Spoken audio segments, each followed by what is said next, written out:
How many of you actually would like more people to say yes to you? Yeah. Yes, right? And yet when we asked you before, many of you said that you felt like sales was icky, and it's pushy, and it's uncomfortable. Now, do you think that those beliefs, those thoughts are actually helping you when you go into a sales meeting, when you meet someone and you want them to say yes to you? No, right? They're actually boo, boo, boo. So we have identified the 5 main fears. Why are we actually so afraid about asking for what we want? Why are we so afraid to ask for people, to take action?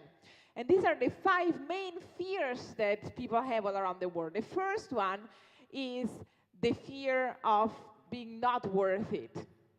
So many people sit in a sales meeting thinking, I'm not worth it. I'm not, I'm a fraud. I'm not actually even worth to be here, not worth to ask for that.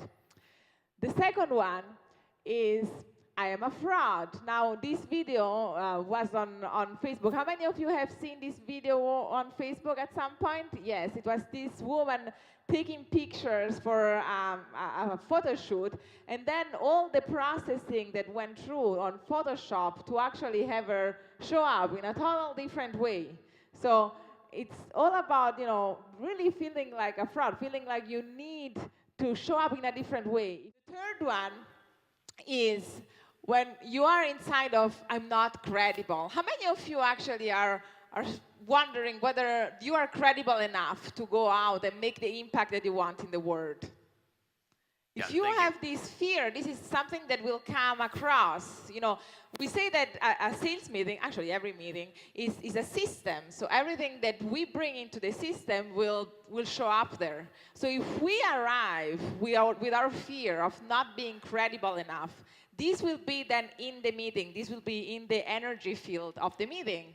So when we show up with that fear, when we show up with that concern, we are actually putting that concern into our meeting. We are very often having the person in front of us reflecting our fear, our concern. The fourth one is, I will get rejected. How many of you are actually really anxious of hearing no? Nobody? You like no's? You said that you wanted more yes, didn't you? So the fear of getting rejected is a very, very high fear for people. Why? Because we think it about ourselves. We think that when people are saying no to something that we're offering, it's because we are not good enough, we are not credible enough, we are not successful enough, we are not inspiring enough, right? And the reality is that when they say no, they're saying no to who? To themselves. They're saying no to themselves.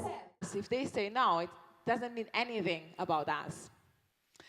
And the last one is the fear of, I'm not enough. And we see that a lot, even with very successful business owners. And the way this shows up is very often we package things, we create packages that involve so many things that in the end we are working for nothing. Because we feel like in order to really get the value, we pack it on with so many different things that we do for people, that then in the end we are like, well, it almost doesn't make sense to sell.